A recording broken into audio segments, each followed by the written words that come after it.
ভাই কই যান? জামু তো ভাই একটু বাস স্ট্যান্ডে। চলেন আপনারা নিয়ে যাই। লোকটারে দেখে তো বেশি সুবিধার মনে হইতেছে না।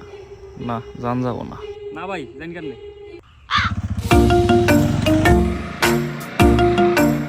আরে ভাতিজা কোথায় যাও? জামু তো কাকা একটু বাস স্ট্যান্ডে। আমিও তো বাস স্ট্যান্ডে যাবো, চলো ভাতিজা একসাথে যাই। লোকটারে দেখে তো ভদ্রই মনে হইতেছে, এর সাথে যাওয়া যায়। তাহলে নইন চাচা। চলো।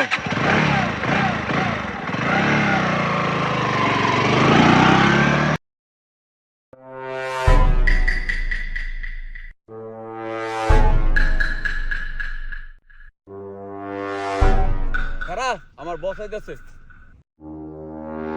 এই জানতাম তোরে দিয়ে কামাবো না, এর নিকে আমি ওরে পাঠাইছি। এই তোর বাবার ফোন দে, 5 লাখ টাকা নিয়ে আবার কো।